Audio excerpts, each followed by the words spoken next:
Assalamualaikum warahmatullahi wabarakatuh. Perkenalkan, saya Azizia Syafitri Bahar dengan NIM PO 7142512210007. Pada video kali ini, saya akan mereview jurnal yang sudah saya pilih, yaitu penentuan presentasi aptek radiofarmaka TC99M sulfur koloid pada sidik hati atau liver scan. Langsung saja, hati merupakan organ yang sangat penting dalam mengatur homeostatis tubuh yang meliputi metabolisme, biotransformasi, sintesis, penyimpanan, dan imunologi. Sel-sel hati mempunyai kemampuan regenerasi yang cepat sehingga sampai batas tertentu. Hati dapat mempertahankan fungsinya bila terjadi gangguan ringan. Pada gangguan yang lebih berat, terjadi gangguan fungsi yang serius dan berakibat fatal.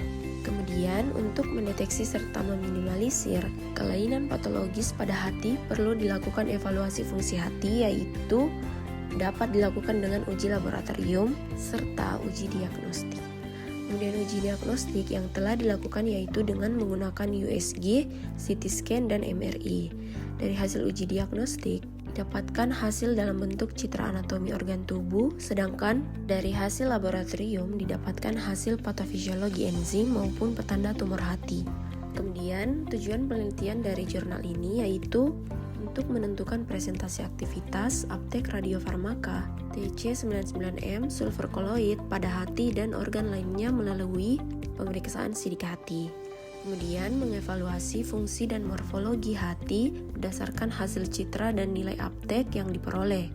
Kemudian mengidentifikasi adanya kelainan fungsi hati pada pasien untuk mendukung diagnosis dini penyakit hati. Metode penelitian dari jurnal ini yaitu menggunakan teknik pengambilan data secara prospektif, yaitu data yang diambil secara langsung pada saat selesainya dari radiostop TC99M atau sebagai perunut atau tracer yang memungkinkan suatu radiofarmaka dapat dideteksi serta diketahui lokasinya dan senyawa pembawa sulfur koloid untuk menentukan tempat organ target dengan adanya aptek dan akumulasi radiofarmaka yaitu pada hati dan limpa. Dari hasil injeksi tersebut diperoleh data dosis injeksi tiap pasien dengan selang waktu yang berbeda. Kemudian akumulasi cacahan TC99M sulfur koloid pada hati yaitu berdasarkan dari letak organ secara anatomi tubuh, posisi untuk jantung, hati, dan kandung kemih berada di bagian depan tubuh.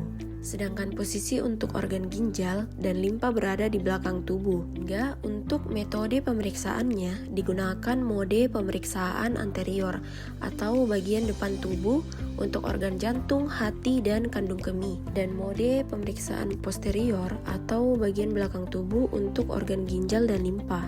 Dalam penelitian ini diperoleh informasi bahwa TC99M sulfur koloid terdistribusi pertama ke jantung, hati, limpa, ginjal, dan kandung kemih. TC99M yang sudah bercampur dengan darah yang disuntikkan melalui pembuluh darah balik mengikuti aliran darah pertama akan sampai ke jantung sesuai dengan sistem transportasi atau peredaran darah manusia.